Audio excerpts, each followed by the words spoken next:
they say, you catch a wave, you'll be sitting on top of the world. Well, if that's true, how come there's so many lowlifes sitting on top of the world? Hi, I'm Fred Eisendorf at Beach Corner, and this afternoon, we're going to go out and check out that lowlife situation.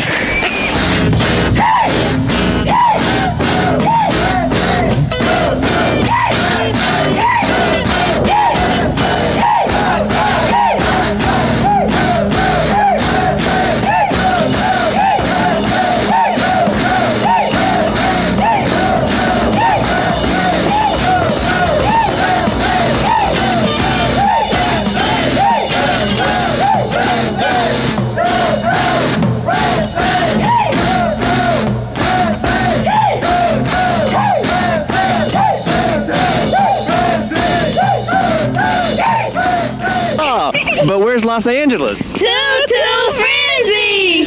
If you could really sum this whole caption, this whole scene. I mean, it's like it's a happening scene, you know. What in one word, or even in an expression, like how would you sum up this whole situation? I don't know. You couldn't really put it. I know it's exciting, dude. So many different things going on. Yeah. You got all the volleyballs are one group of people, and they're into their whole trip. They party one way and go out, and all the surfers act different, talk different. I heard that. The people has their own lingo, their own way of talking, their own places to go to. Yeah. They all like know each other, but people stick to their group of people. Yeah, talk to me. The rats talk all by themselves. They're just out getting all loaded all the time and being hectic, you know. They're one group. Is it a good time though?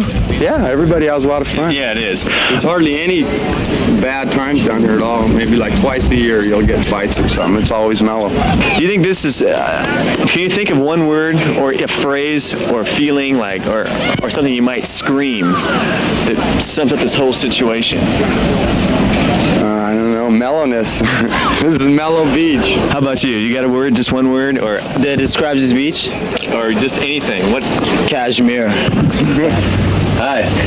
Today with me I have Barbara South, who has been studying the topic we've been looking at for some time now, lowlifes. And Barbara's working on her doctorate degree right now at, what university were you? University of Southern California. University of Southern California, and been doing very well. She has 2 books out. Well, she has 1 book out right now and another book in the process of being released. It'll be, her book that is out right now is How Low Can You Go? And her sequel will be Live Your Life to the Lowest.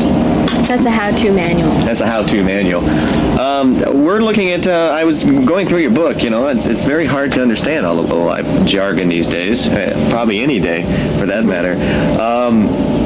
I wrote down a few things after reading your book and took a few notes, and some of your phrases I really like. My fine dude means sir. Mm-hmm. Why don't they just say sir? It seems to be a lot more easy, you know, to get the... Well, they have their own language.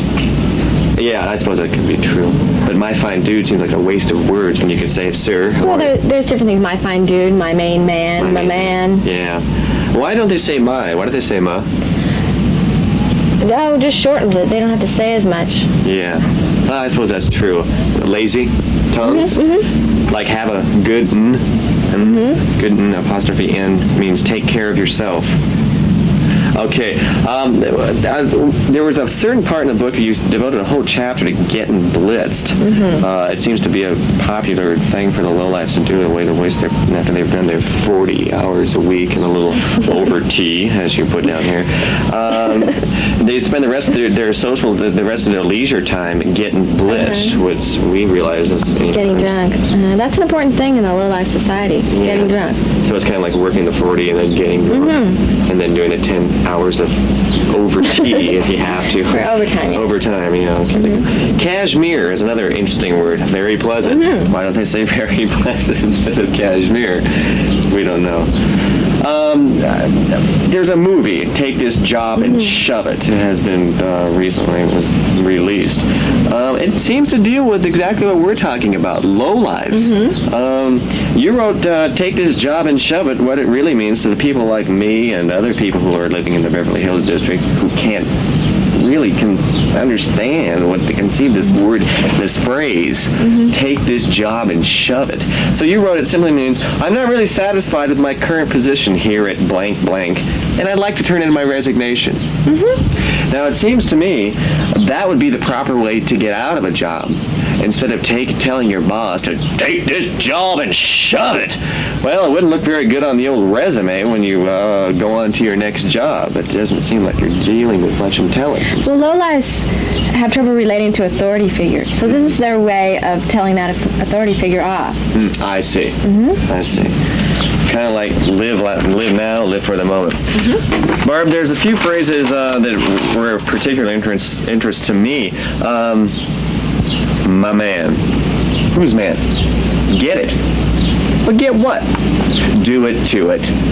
Do it to what is what I'm concerned with. And I heard that.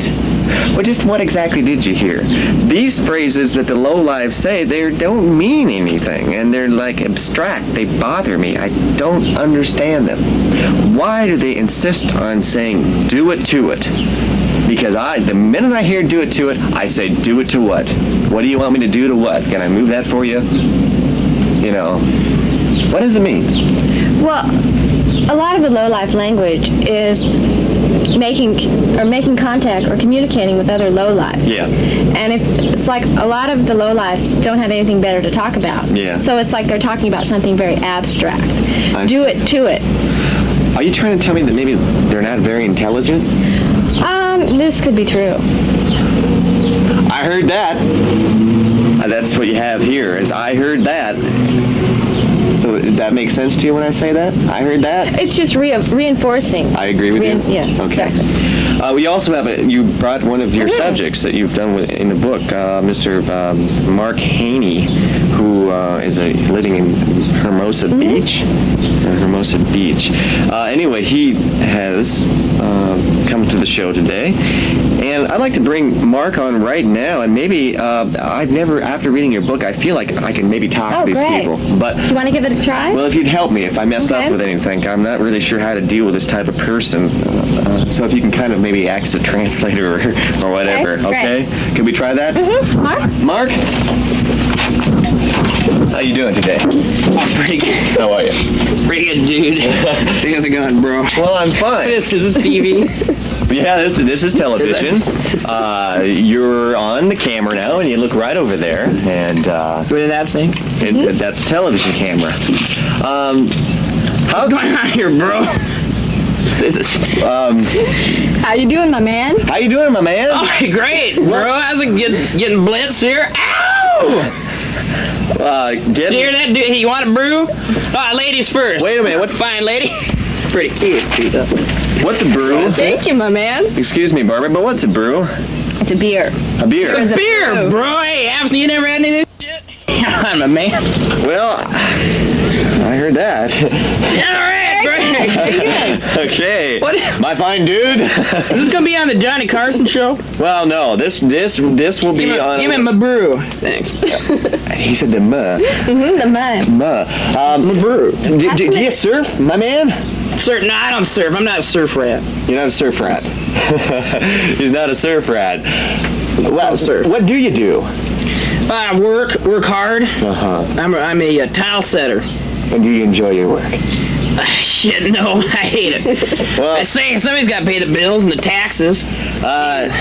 Mark, do you work overtime? Oh, I put in a lot of overtime. It's a lot of times it's forced, and but I gotta have something because we go up to the lake, and I've been gonna be buying me a speedboat one of these days. If I get some things saved up, and gonna be going water skiing up there. You water ski?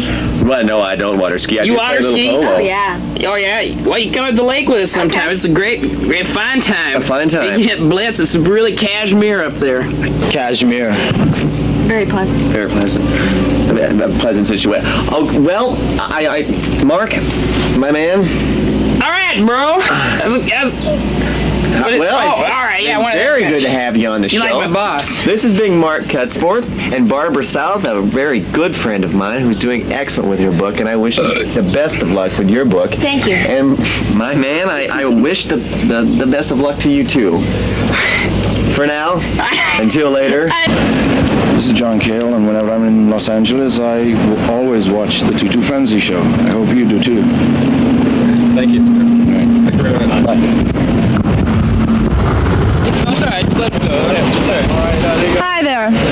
Here we are in beautiful beautiful downtown Hollywood at the infamous Danny's Dogs, where Punk meets the Frankfurter. Many of you probably already know that Danny's is the hot spot to, shall we say, eat your meat after various new wave and punk happenings in the area. I mean, this place literally swarms with hundreds of eligible 14, 15, and 19-year-old bandana worshipers.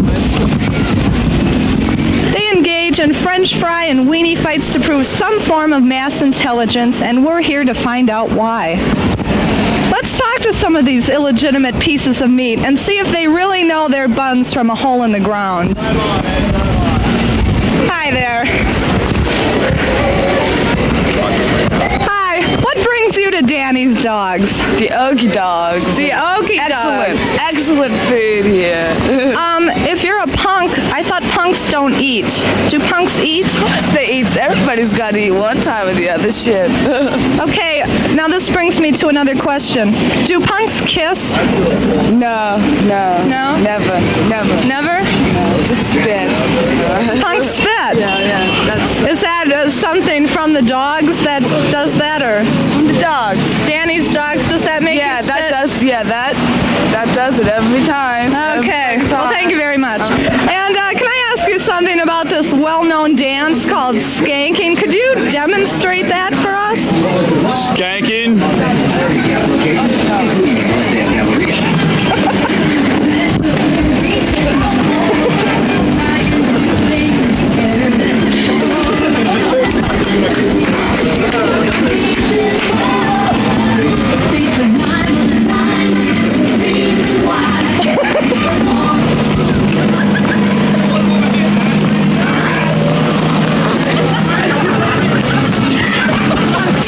TuTu Frenzy. I'd say.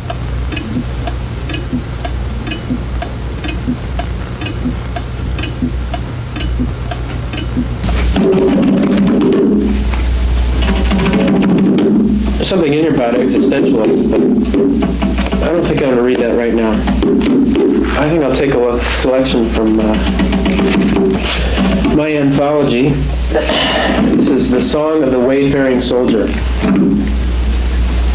The war was over, and yet Chico remained steadfast. Juan had died. Roberto had kicked the bucket. Diego had expired. Fernando was no longer. Manny was pushing daisies. Felipe had ceased to exist. And yet, it was Chico. First he ran out of tortillas, then he ran out of tacos, then enchiladas, then burritos, then Dr. Pepper. When he hadn't eaten for 40 days, and he looked like a chihuahua, he was finally rescued aboard the HMS Sod. After they melted the grease off him with a blowtorch, they fed him 6 pounds of Fritos and some Ripple wine. He was so happy after this. And he did all the things he had been taught during his childhood in Puerto Rico. Baseball, songs and dances, stealing, and getting drunk. And they gave him some grease for his hair. Then he went home to San Juan. But his girlfriend had given him up for dead, and she had married someone else. So Chico did the only honorable Puerto Rican thing. He raped and murdered her. Well, I guess that turned out to be pretty existential anyway. I wrote that, and I'm in Macaulay, and this has been Poets Corner.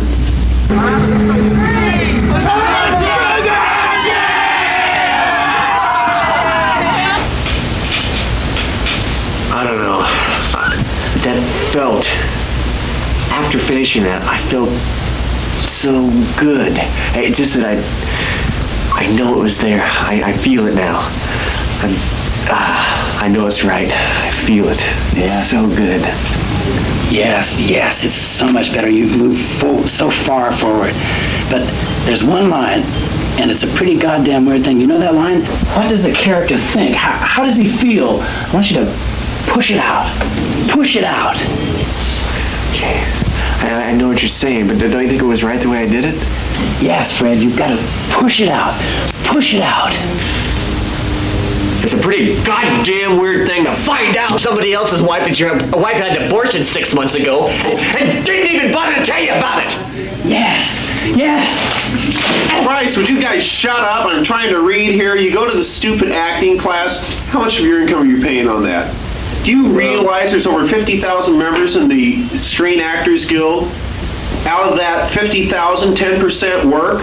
Out of that 10%, less than half make a living at it. You're wasting your goddamn time. This is California. You should be getting into mid-management.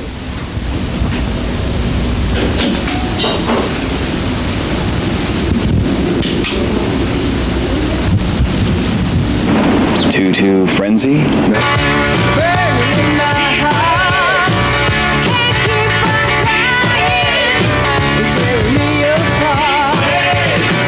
Basking in the sun, a popular pastime under clear Southern California skies. But it's more than that. For some folks, sun tanning is serious business. The ever-increasing number of these salons have turned bronze skin into a marketable product. A big selling point for suntan parlors is the promise that customers will achieve that healthy, successful look. Many people opt for the status tan. A year-round glow is a mark of leisure and affluence, suggesting an image of January in Acapulco or a winter in the South Seas. And a visit to the salon certainly costs less than a vacation in the Bahamas. But there's said to be trouble in paradise. This equipment emits varying degrees of potentially skin-damaging ultraviolet rays, yet patrons seemed unabashed by the well-publicized warning that a ready-made tan can have long-term effects. Everybody's aware that these things can be harmful to your skin, but isn't everything bad for you these days? Besides, I figure the martinis will get me before this will. For whatever reason, people just seem to enjoy being tan. According to proprietors, the American preoccupation with vanity plays a major role in the parlor's success, and customers here feel no shame about wanting to look good. Why is it important for you to be tan? There's no question that a tan makes you look a lot healthier, it makes you feel better. There's a vibrance about a tan, I guess. It used to be that some of that vibrance came from outdoor activities such as golf or tennis. But now, some prefer the athletic image with no sweat. Tan fat looks better than white fat, right? Yet that attitude reflects a fad, the kind of fad that must change, so says Dr. Morris White, a dermatologist.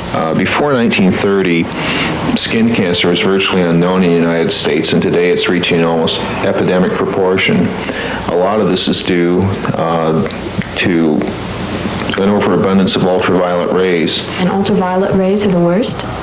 Yes, repeated exposure can lead to dry, leathery skin, loss of connective tissue support, precancerous keratosis, and eventually cancer. And what's the big attraction?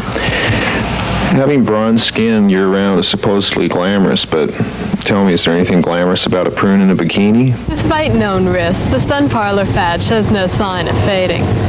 But even if you equate a tan with status, somehow the man-made indoor booths seem far removed from the lush Bahamas.